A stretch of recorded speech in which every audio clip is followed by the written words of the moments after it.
the discussion to turn to what people talk to me about. As I've traveled across New Hampshire, how are we going to get wages rising for the middle class and hard-working Americans again? How are we going to help communities like Berlin that helped to build the United States of America have an economic revival so that the people who live here will once again have a positive future staying right here at home? How are we going to make college affordable? How are we going to pay down the debt that is strangling so many of our young people? They get out of college and then they have to worry about how to pay for it. Going to college should not be primarily about how you pay for going to college. That should not be the hardest thing you face. How are we as a nation going to create more good paying jobs? I had a great conversation a few minutes ago with the mayor about the way that this community is trying to reinvent itself through energy production. But you can't do it on your own. You need a partner in Washington. You need somebody who's actually going to talk with you, listen to you, and then roll up her sleeves and get to work for you.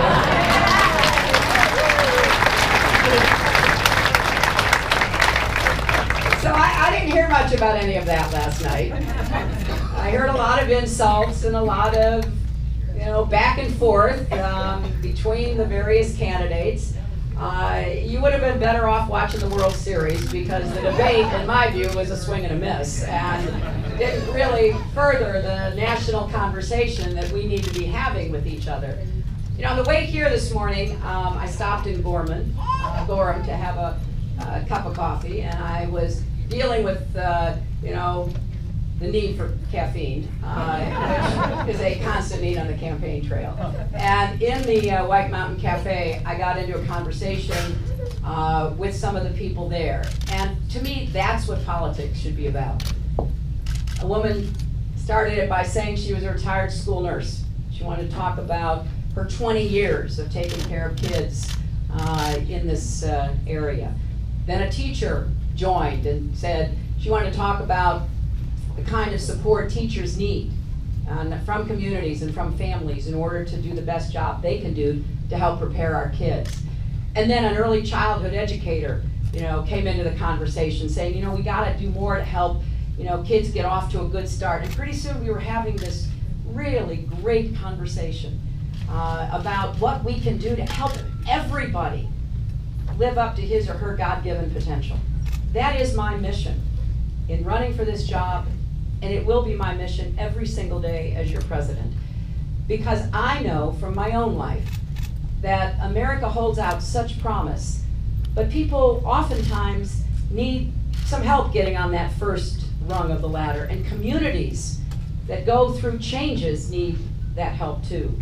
I'm the granddaughter of a factory worker. My grandfather came as an immigrant to this country with his family when he was a little boy, went to work in the Scranton lace mills.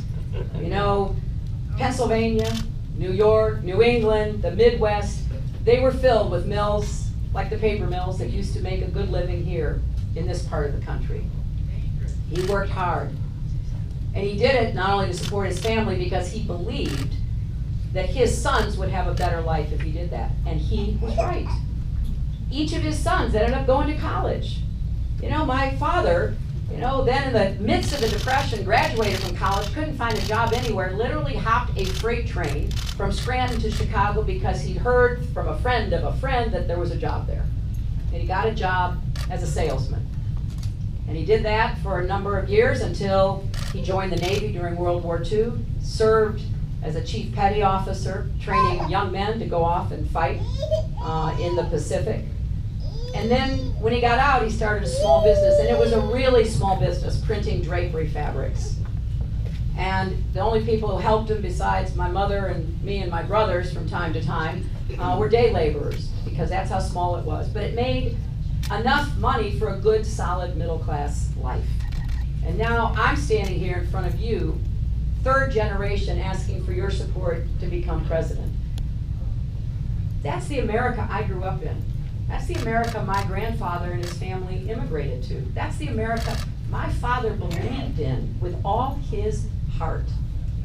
And I want to make sure every person, but particularly every young person in our country, has the same opportunities. I'm a new grandmother, 13 months now.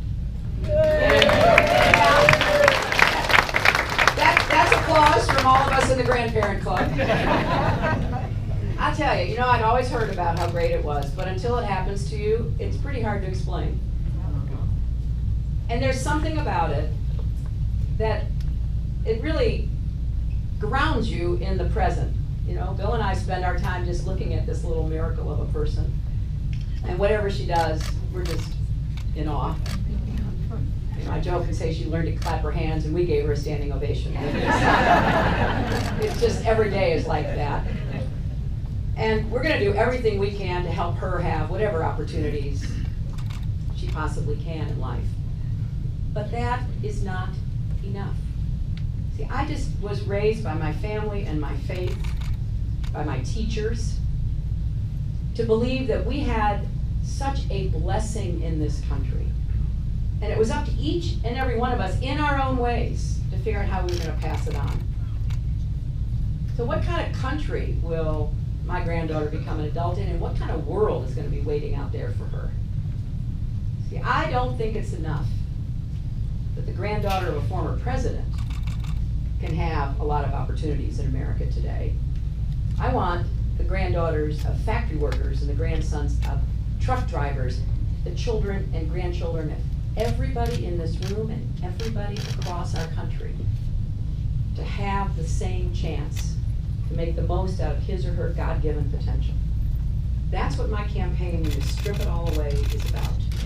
That's what I'm going to fight for every single day, fighting for you, fighting for families, fighting for the kind of future that I think we deserve and that we